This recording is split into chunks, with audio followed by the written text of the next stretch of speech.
La Bible dit dans Psaume chapitre 50 et le verset 1. Psaume d'Asaph. Dieu l'Éternel, parle et convoque la terre. Depuis le soleil levant jusqu'au soleil couchant. De Sion, beauté parfaite, Dieu resplendit. Prions. Merci Seigneur pour ta parole. Aide-nous à comprendre et mettre en pratique. Merci pour ton amour, ton pardon et ta miséricorde. Que ton nom soit glorifié, Jésus-Christ. Amen. Donc, je crois que le psaume 50, au commencement, parle du fait que Dieu est partout et il veut se manifester à tout le monde. Il le fait par la création. Dieu a tout créé. Il a créé le ciel et la terre. Et on peut le voir. On peut voir sa main, sa sainteté, dans la beauté de la création. Et tous les animaux qu'il a fait. C'est l'amour de Dieu qu'il a fait. Il aime toute sa création. Et de temps en temps, il y a des gens qui aiment les animaux. Pourquoi? Je crois que c'est l'amour de Dieu qui les pousse, qui les enseigne. Que Dieu aime les animaux, donc nous devons les aimer aussi, et toute la création. De Sion, beauté parfaite, Dieu resplendit. Sion, qu'est-ce que c'est? C'est un nom pour Jérusalem, la capitale d'Israël à ce moment. Un jour, ça sera la capitale du monde. Et Jésus régnera sur le trône de David pour régner sur toute la terre. Donc on attend le retour de Jésus. Ça sera très bien quand il revienne. Il est venu la première fois pour mourir pour nos péchés. Et en faisant ça, il a accompli plusieurs des prophéties du Messie. Mais maintenant, nous savons, grâce à Jésus et ce qu'il a enseigné, qu'il va revenir. Et quelques-uns des prophéties de l'Ancien Testament parlaient de deuxième venue de Jésus. Et il régnera. La deuxième fois, il vient comme un juge et un roi qui régnera sur le trône de David sur toute la terre. Heureusement, ça arriverait. Ça arrivera parce que la parole de Dieu est vraie. Il vient, notre Dieu. Voilà, il vient. Il ne reste pas en silence. Parce que Dieu veut se manifester. Il parle. Il nous a parlé par la parole de Dieu écrite. Il nous parle par le Saint-Esprit qui est partout dans le monde. Il nous parle par la création qu'il a fait, qui dit Dieu l'a fait.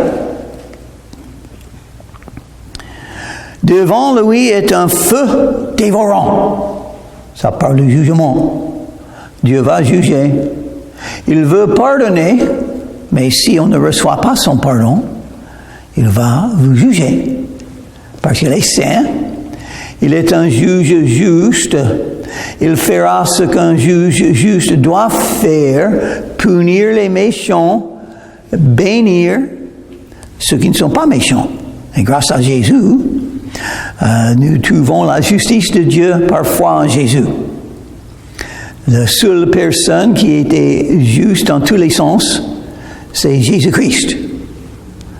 Et Dieu est tellement compatissant, il a tellement de miséricorde et de grâce. Il nous donne la justice de Jésus même quand on ne mérite pas et qu'on ne l'a pas. On n'a pas accompli la justice, la sainteté comme Jésus. Personne. Tous ont péché et sont privés de la gloire de Dieu. Donc comment être justifié devant Dieu? J'ai tant de péchés. Comment être justifié devant lui? Par foi en Jésus. Abraham était le père de la foi. Abraham a cru Dieu et cela lui a été imputé pour la justice. Et la même chose arrive dans nos cœurs, dans nos esprits, dans nos vies. Si on croit en Jésus avec la même foi que Abraham a cru la promesse de Dieu, nous aurons la vie éternelle. Ça, c'est la promesse pour nous. Pour Abraham, la promesse était, je vais te donner un fils et je vais te donner un pays promis. Ça sera pour toi et tous tes descendants. C'est le pays de Canaan, là, qui s'appelle Israël maintenant. Mais Israël, actuellement, n'est pas exactement le même Israël qui a été promis, parce que le pays qui a été promis à Abraham est beaucoup plus grand que Israël que nous connaissons. C'est 2, 3 fois plus grand. Mais ça arrive parce que Jésus reviendra et parce que Dieu a fait cette promesse à Abraham. Il y a à peu près 4000 ans, Dieu a fait cette promesse à Abraham quand Abraham avait 75 ans, et Dieu garde toujours ses promesses. Il garde toujours ses promesses. Et j'espère qu'il fera d'autres promesses en moi. J'ai 75 ans, et dans une semaine j'aurai 76 ans. Donc Seigneur me donne une promesse de l'avenir, d'un pays que j'aime beaucoup. J'aimerais bien y être pour aider dans l'évangélisation, dans l'œuvre d'enseigner la parole de Dieu. Donc, c'est ma prière. Je ne sais pas exactement pourquoi mon cœur a été touché comme ça.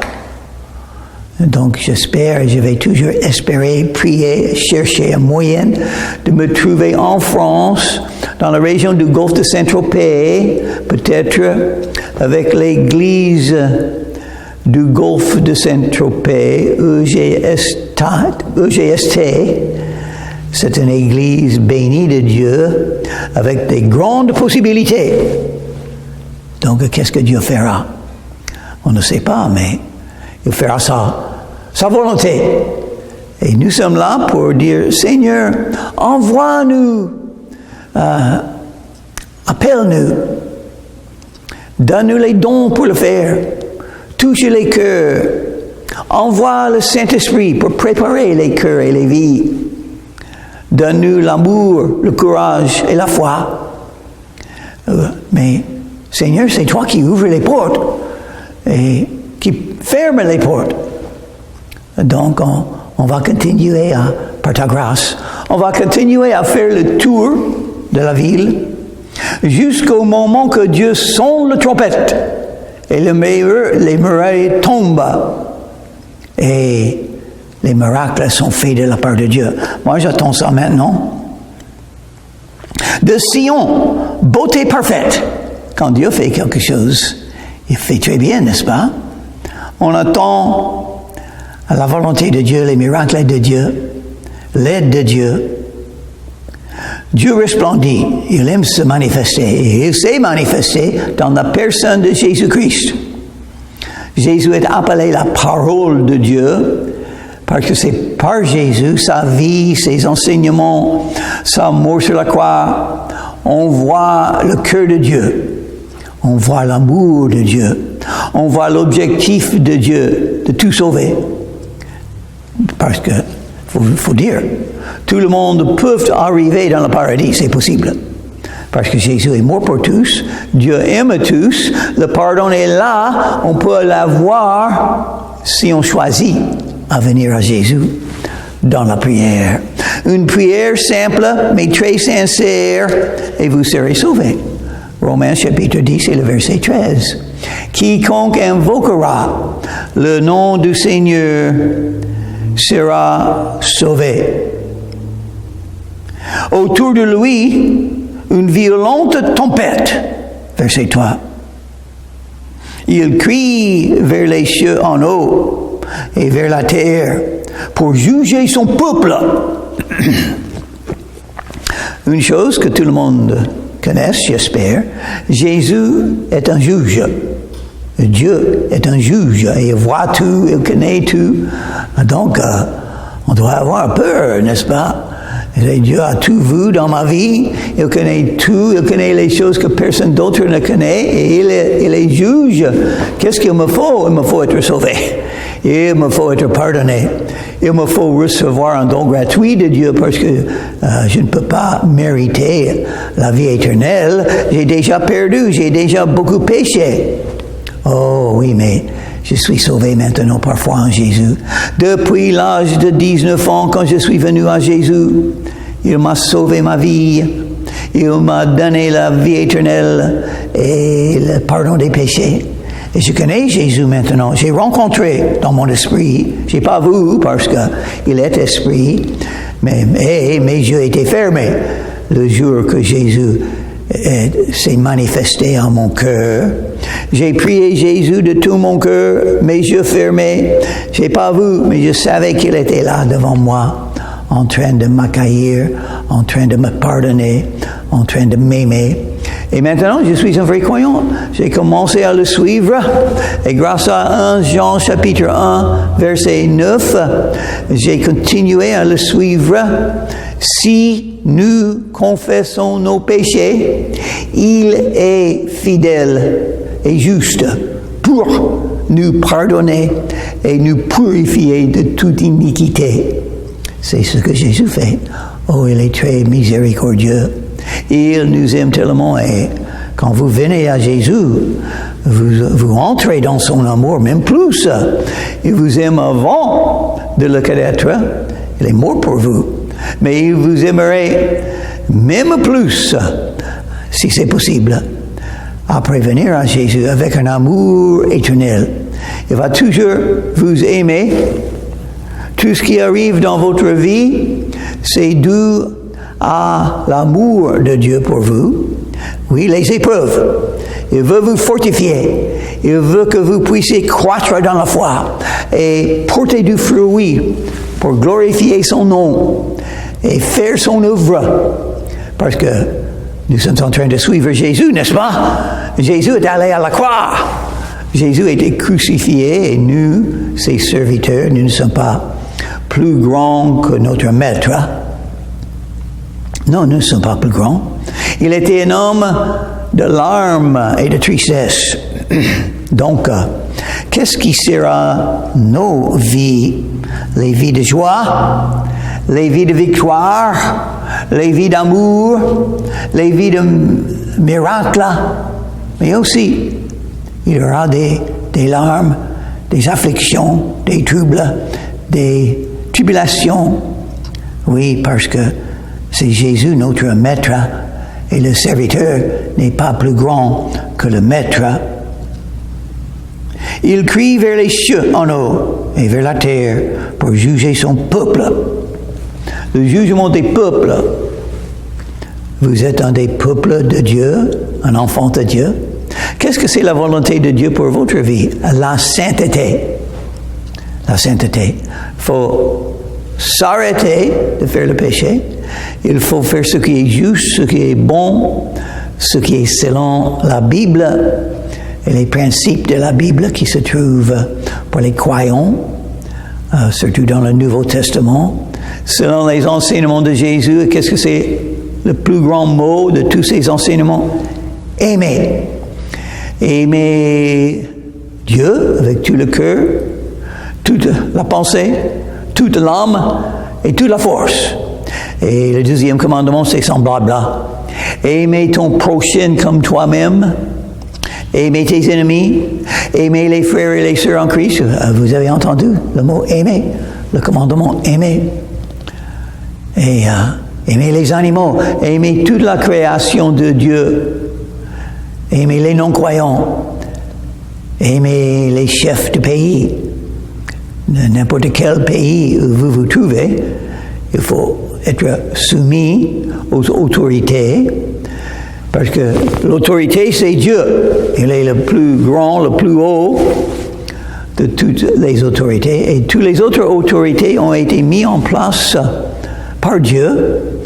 Donc, pour être soumis à Dieu et pour être soumis aux autorités, si une autorité vous dit quelque chose, c'est Dieu qui parle. Il faut il faut dire « Oui, monsieur ou madame, ce que vous dites, je le ferai, parce que je serve Dieu. » Et c'est la volonté de Dieu qu'un homme soit un serviteur.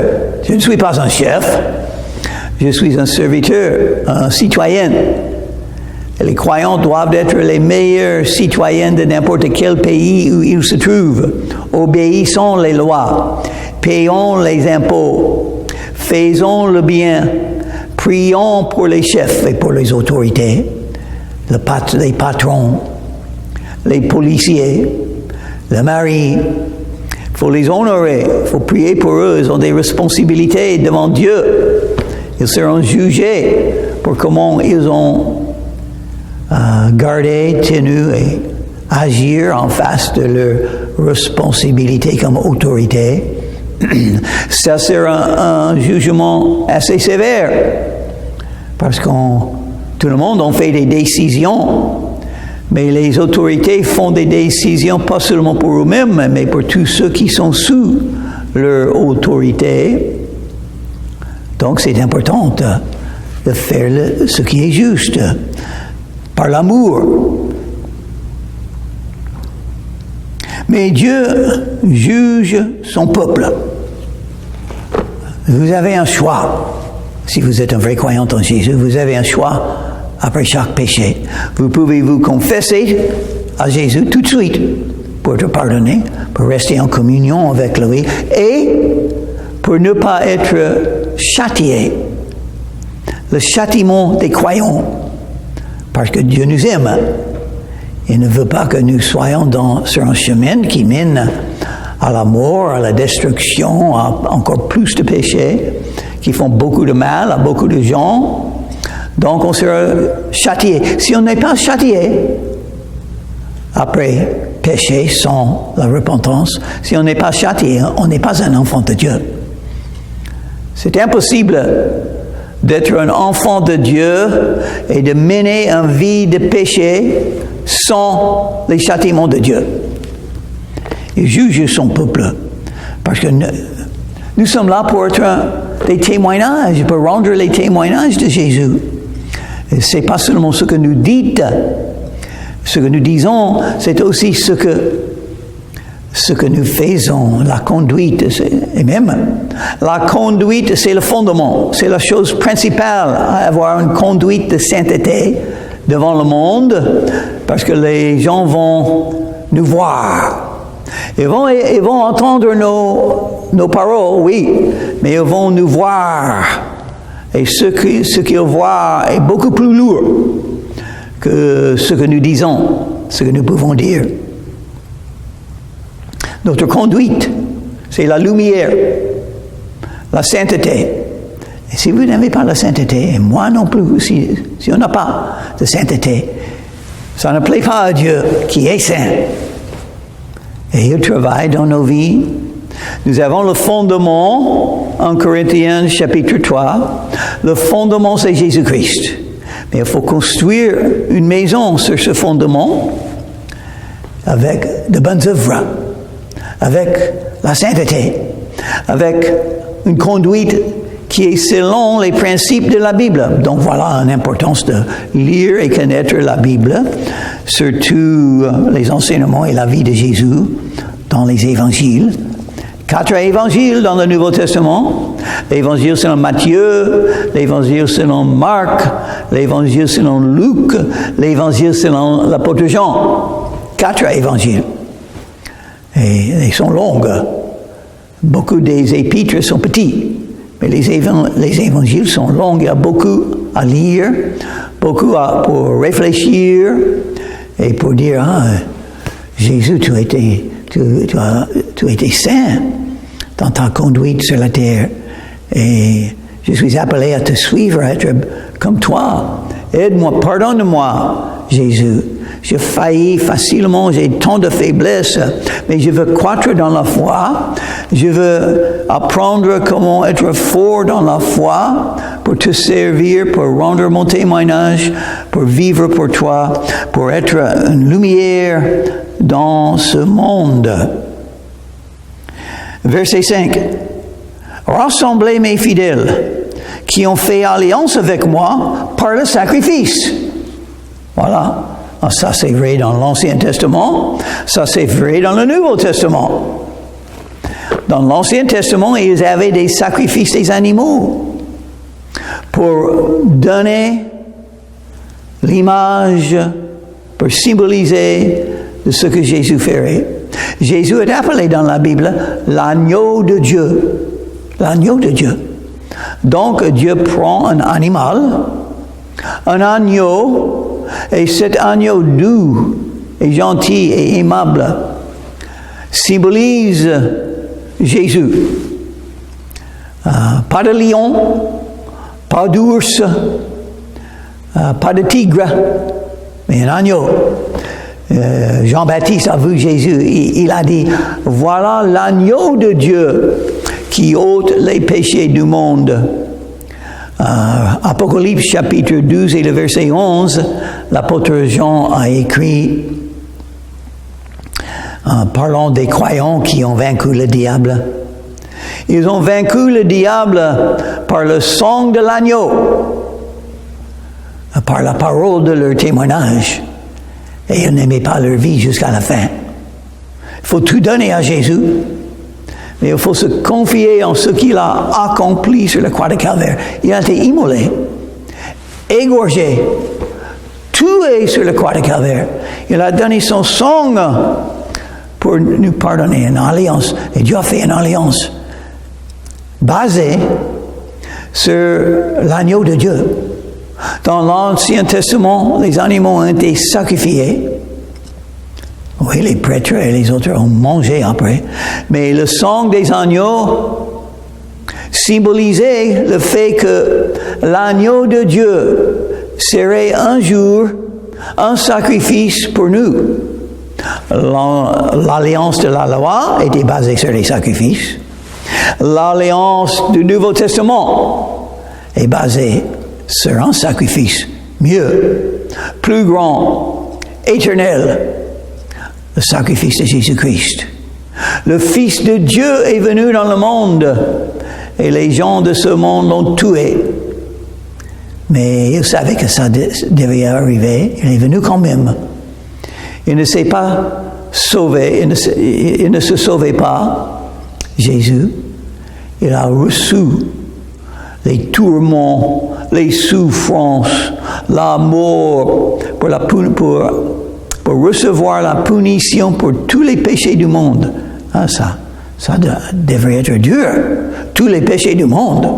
Moi, si j'étais puni pour mes péchés, je ne peux pas être puni pour mes péchés maintenant, parce que Jésus est mon sauveur. Mais si j'étais puni pour mes péchés, mis dans l'enfer pendant l'éternité pour payer le prix de rejeter Dieu et faire tous les péchés que j'ai faits, ça serait la punition pour une seule personne, moi. Et je mérite ça, mais j'ai évité, parce que je suis venu à Jésus. J'ai le pardon des péchés, j'ai la justice qui vient par la foi. J'ai un avenir dans le royaume des cieux. J'ai tout ça, gratuitement, de Dieu. Mais Jésus a souffert les péchés de tout le monde. Tout le monde.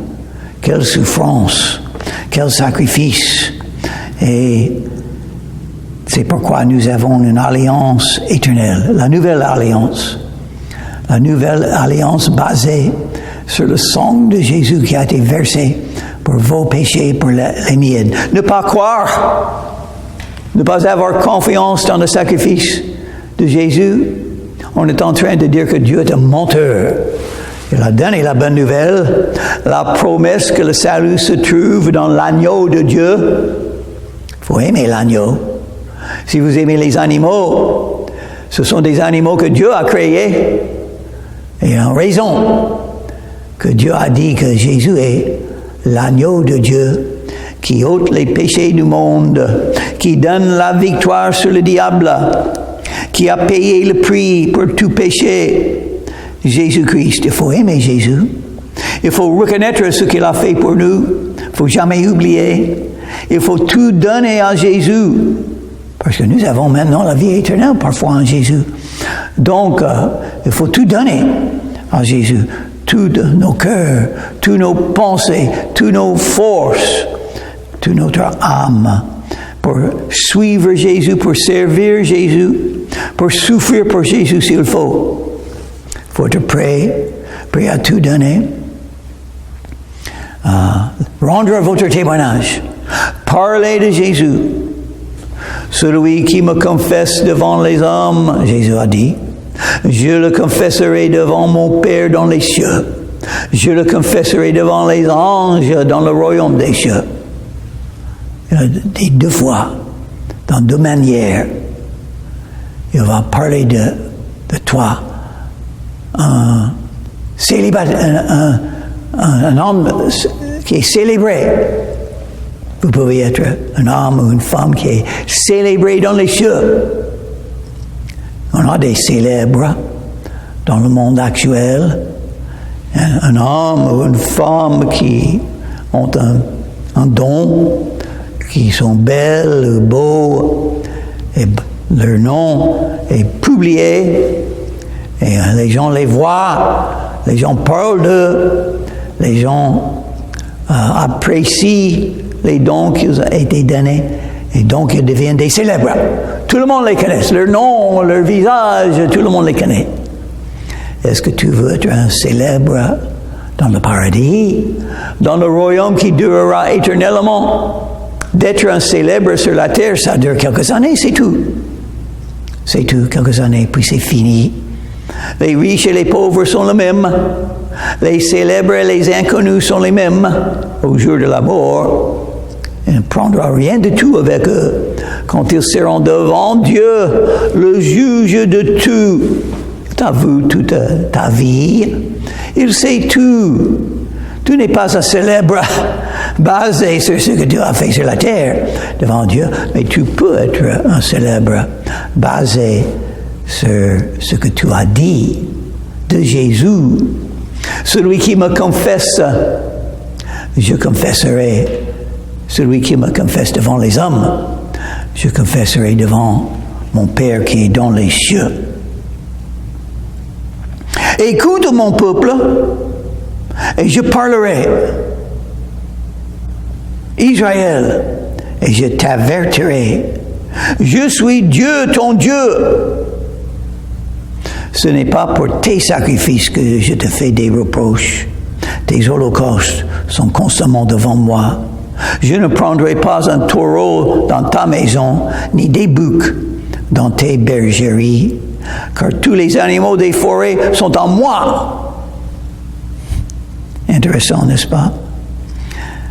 Toutes les bêtes des montagnes par milliers, je connais tous les oiseaux des montagnes, et tout ce qui se meut dans les champs m'appartiennent. Pourquoi aimer les animaux et les aider? Parce qu'ils appartiennent à Dieu. C'est une œuvre de Dieu d'aider les animaux, une partie de ce monde. C'est l'œuvre de Dieu d'aider les forêts, les mers, les baleines.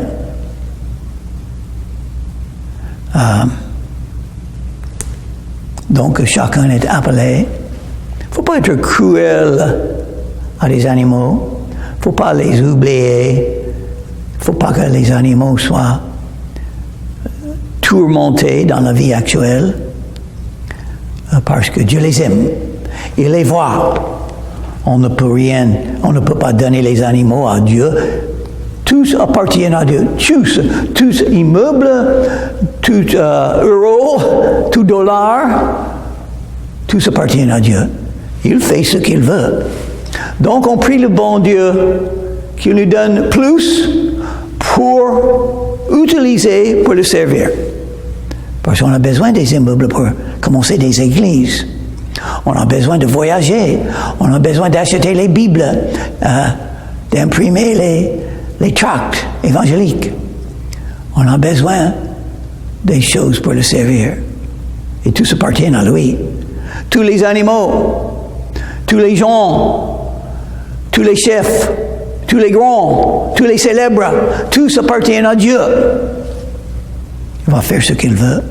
Donc nous prions, Seigneur, parce que tout ça appartient à toi, donne-nous plus pour mieux faire pour toi, par la puissance du Saint-Esprit. J'aimerais bien tous les deux. J'aimerais bien la puissance du Saint-Esprit et quelque chose pour que je puisse accomplir une œuvre. Là, dans les villes où il n'existe pas des églises évangéliques, c'est horrible. C'est terrible que ça se passe comme ça. Il faut que les gens soient sauvés. Il faut que les églises soient établies. Il faut que les pasteurs soient préparés. Il faut que beaucoup de choses soient faites pour le Seigneur. Le besoin est grand. Jésus a dit, la moisson est grande, mais il y a peu d'ouvriers. Donc, prions. Seigneur Jésus, merci que tu es miséricordieux. Merci pour ta grâce quand tu donnes ce que nous n'avons pas mérité. Donc on te demande, on a toujours un peu de temps pour te servir. Donne-nous les moyens de faire plus. Seigneur Jésus, dans ton nom je te prie. Amen.